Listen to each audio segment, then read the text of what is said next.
শ্রীরামকৃষ্ণ কথামৃত পর্ব 31। কিছুক্ষণ পরে শ্রীযুক্ত মণিলাল মল্লিক ঠাকুরকে বলছেন, মহাশয় এই বেলা দক্ষিণেশ্বরে যাত্রা করুন।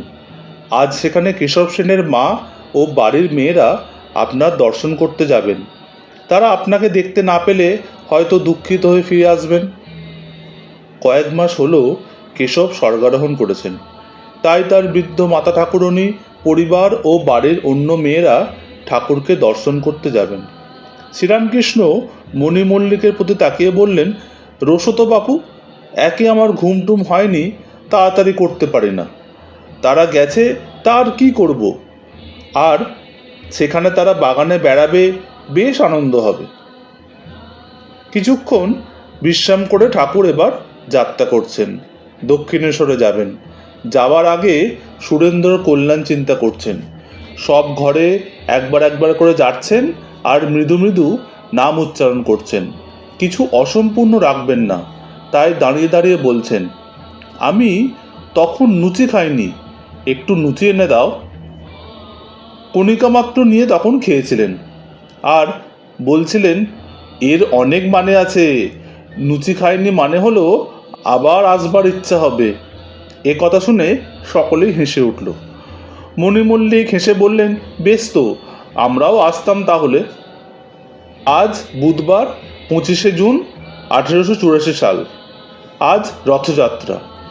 সকালে ঠাকুর শ্রীরামকৃষ্ণ কলকাতায় ঈশানের বাড়ি নিমন্ত্রণে এসেছেন।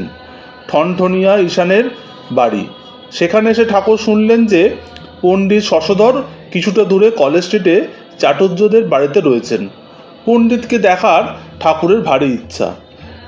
বিকালে পণ্ডিতের বাড়ি যাবেন স্থির হলো। বেলা প্রায় 10টা।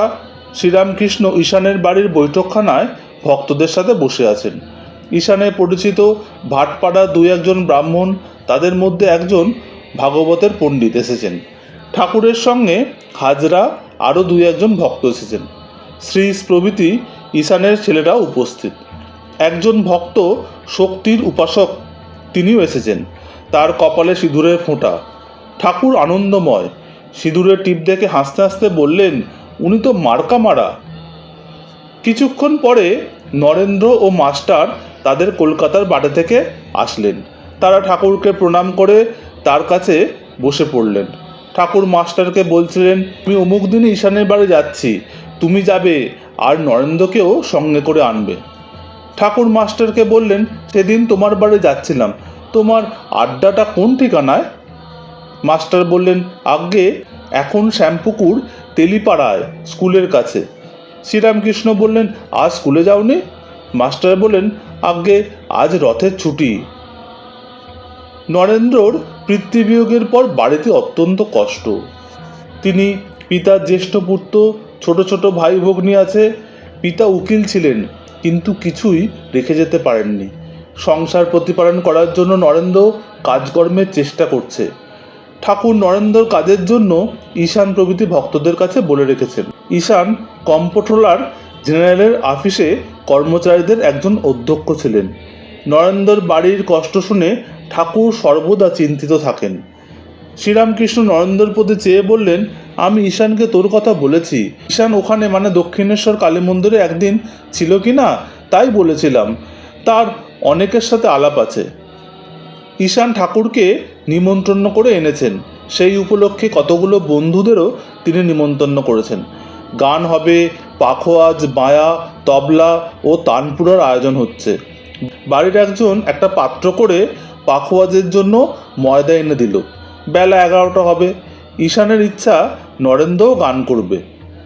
রামকৃষ্ণ ঈশানের প্রতি তাকিয়ে বললেন, এখানেও ময়দা? তাহলে বুঝি খাবার অনেক দেরি আছে। ঈশান হেসে বললেন, আজ্ঞে না না, তত দেরি নেই। ভক্তরা কেউ কেউ হাসছেন। ভাগবতের পণ্ডিতও হেসে একটা উদ্ভট শ্লোক বলছেন।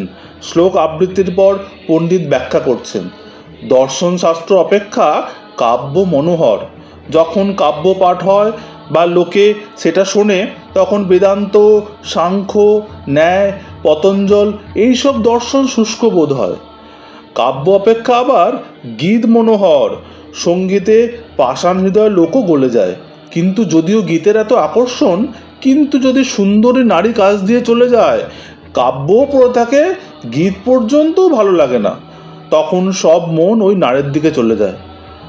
আবার যখন বুভুক্ষা হয়, খিদে পায়, কাব্য, গীত, নারী কিছুই তখন ভালো লাগে না। অন্নচিন্তা চমৎকারা। শ্রীরামকৃষ্ণ সব কথা শুনে হেসে বললেন, ইনি তো রসিক মানুষ। পাখোয়াজ বাঁধা হলো, নরেন্দ্র গান গাইতে আরম্ভ করেছে। গান একটু আরম্ভ হতে না হতে ঠাকুর উপরের বৈঠকখানার ঘরে গিয়ে বিশ্রাম নেবার জন্য চলে গেলেন, সঙ্গে মাস্টার আশ্রিস। বৈঠকখানা ঘর রাস্তার উপরে। ঈশানের শ্বশুর ক্ষেত্রনাথ চাটুর্যে মহাশয় এই বৈঠকখানা ঘর তৈরি করেছেন। মাস্টার শ্রীশ্রীর পরিচয় দিলেন, বললেন ইনি পণ্ডিত এবং অতিশয় শান্ত প্রকৃতির। শিশুকাল থেকে ইনি আমার সঙ্গে বরাবর পড়েছেন। ইনি এখন ওকালতি করেন। শ্রীরামকৃষ্ণ বললেন, এরকম লোকের উকিল হওয়া? মাস্টার বললেন, ভুলে ওর ওই পথে যাওয়া হয়েছে। শ্রীরামকৃষ্ণ বললেন, আমি গণেশ উকিলকে দেখেছি, ওখানে দক্ষিণেশ্বর কালীবাড়িতে বাবুদের সঙ্গে মাঝে মাঝে যায়, পান্নাও যায়। সুন্দর নয়, তবে ভালো গান গায়। আমায় কিন্তু বড় মানে, সরল। শ্রীশের প্রতি ঠাকুর চেয়ে বললেন, আপনি কি সার মনে করেছ? শ্রীশ বললেন, ঈশ্বর আছেন আর তিনিই সব করছেন, তবে তার গুণ আমরা যা ধারণা করি তা ঠিক নয়। মানুষ তার বিষয়ে কী ধারণা করবে? অনন্ত কাণ্ড।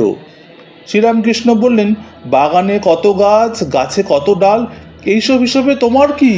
তুমি বাগানে আম খেতে এসছো, আম খেয়ে যাও, তাতে ভক্তিপ্রেম হবার জন্যই মানুষের জন্ম। তুমি আম খেয়ে চলে যাও। তুমি মদ খেতে এসেছো, সুরির দোকানে কত মন মদ আছে এ খবরে তোমার দরকার কি? এক গ্লাস হলেই তোমার হয়ে যায়। তোমার অনন্তকাণ্ড জানবার দরকার কি? তার গুণ কোটি বছর বিচার করলেও কিছুই জানতে পারবে না। এই বলে ঠাকুর একটু চুপ করে আছেন, আবার কথা বলছেন। ভাটপাড়ার এক ব্রাহ্মণও এসে বসেছেন। শ্রীরামকৃষ্ণ মাস্টারের প্রতি চেয়ে বললেন, সংসারে কিছুই নেই। ঈশানের সংসার ভালো তাই, তা না হলে যদি ছেলেরা গাঁজাখোর, মাতাল, অবাধ্য এসব হতো, কষ্টের অ্যাক্সেস হতো। সকলেরই ঈশ্বরের দিকে মন, বিদ্যার সংসার, এই রূপ প্রায় দেখাই যায় না। এই রূপ দু চারটে বাড়ি দেখলাম, কেবল ঝগড়া, কোঁদল, হিংসা, তারপর রোগ, শোক, দারিদ্র্য। দেখে বললাম, মা এই বেলা মোড় ফিরিয়ে দাও। দেখো না নরেন্দ্র কি মুশকিলেই পড়েছে। বাপ মারা গেছে, বাড়িতে খেতে পাচ্ছে না, কাজকর্মে এত চেষ্টা করছে, জুটছে না, এখন কি করে বেড়াচ্ছে দেখো। মাস্টার, তুমি আগে অত যেতে, এখন দক্ষিণেশ্বরে যাও না কেন? বুঝি পরিবারের সঙ্গে বেশি ভাব হয়েছে? তার দোষই বা কি? চারিদিকে কামিনী কাঞ্চন।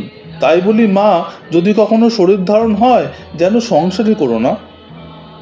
শ্রীরামকৃষ্ণ মাস্টারের প্রতি চেয়ে বললেন, আমরা কি অন্যায় করলাম? ওরা গাইছে, নরেন্দ্র গান গাইছে, আর আমরা সব পালিয়ে এলাম।